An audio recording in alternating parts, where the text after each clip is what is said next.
I first became aware of ripple effects because I was the innovation coordinator for Hazard Independent Schools.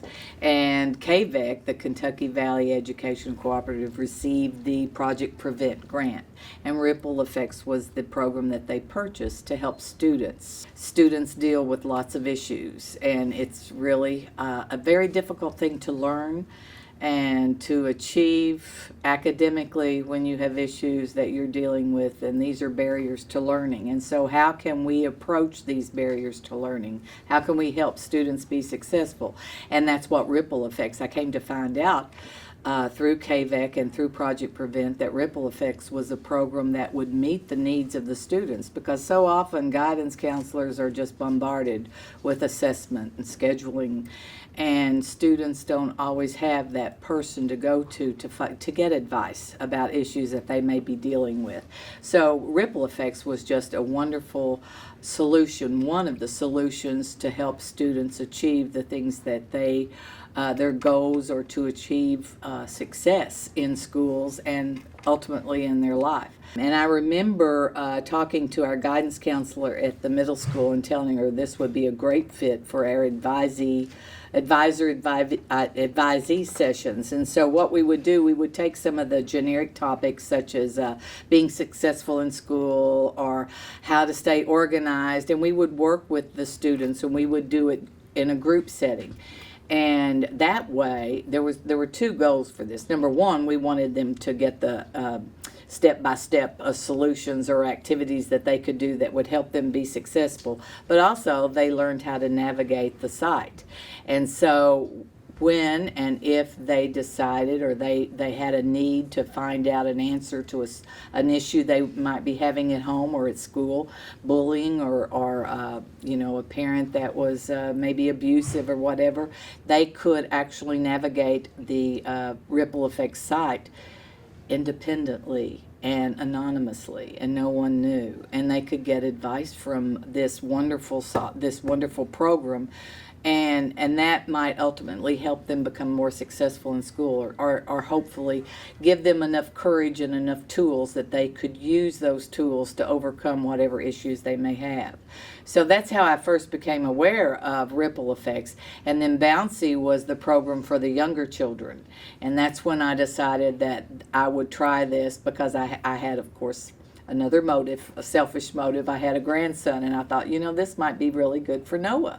And as it turned out, it really was. But this is how I first became aware of Ripple Effects and Bouncy, was because we had the opportunity through KVEC, after they had received the grant, to have this wonderful program.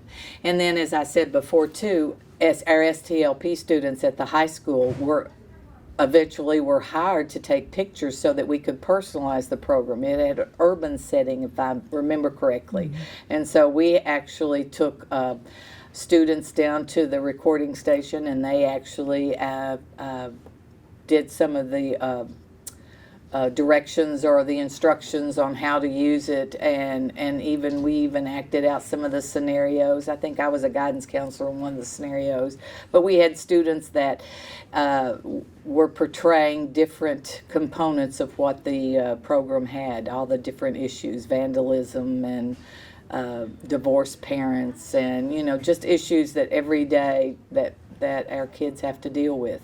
And if they can overcome these barriers to learning, imagine what success they can have. That's how I came to find out about Bouncy and Ripple Effects. So do you think that Bouncy,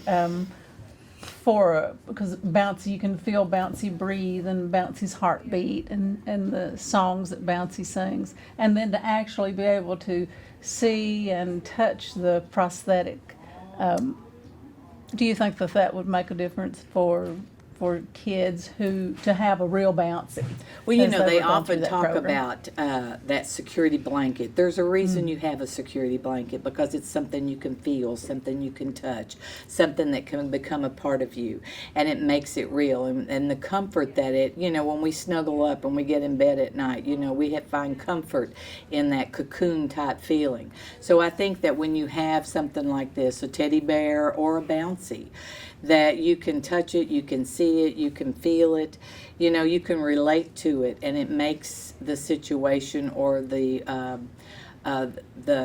whatever you're trying to accomplish, it makes it real. And I think that this would really help a student or a child, more likely a child, relate to what they were learning on the program, is that they can touch Bouncy. I mean, you see kids that won't go anywhere without their little teddy bear or their security blanket, or, you know, and there's a reason for that, because they gain confidence and they feel secure when they have that item with them. So I think Bouncy would just add to that and would just add another layer of involvement with the child, another layer of security and comfort.